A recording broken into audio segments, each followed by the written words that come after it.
নমস্কাৰ in club জিন্দাবাদ। তো লাহৰিঘাট ফিজিকেল একাডেমিত ল'ৰা ছোৱালীয়ে বৰ্তমান ৰানিং এণ্ড ফিজিকেল যোনটো নেকি ট্ৰেইনিং আছে বহুত ভাল প্ৰেক্টিচ চলি আছে আৰু ৰিটেনো এভেইলেবল আছে। ৰিটেনতো বহুত মাৰ্ক আগুৱাই গৈ আছে ইহঁতৰ।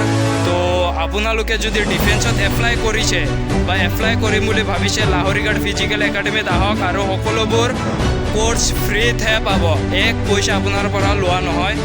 জয় হিন্দ, জয় ভাৰত। হয়, লাহৰিঘাট ফিজিকেল একাডেমিত তুমি ক্লাছ কৰি কেনেকুৱা পাই আছা? অৱস্থা মই বহুত ভাল পাইছোঁ। বহুত ভাল পাইছোঁ লাহৰিঘাট ডিষ্ট্ৰিক্ট মৰিগাঁও। তো টাইমিং কিমানত আহি আছে ৰানিঙৰ?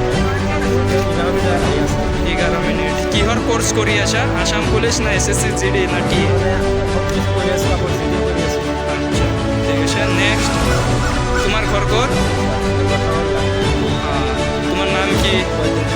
ওহিদুল হুছেইন। তো কিহৰ কোৰ্চ কৰি আছা? Indian army. তো তুমি কিহৰ কোৰ্চ কৰি আছা? Indian army. আৰু ৰানিং কি? তোমাৰ ঘৰ ক'ত? গোৰবান্দা। কিহৰ কোৰ্চ কৰি আছা? Indian army. তো টাইমিং কিমানত আহিছে ৰানিঙৰ?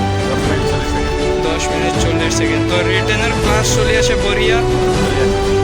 নেক্সট,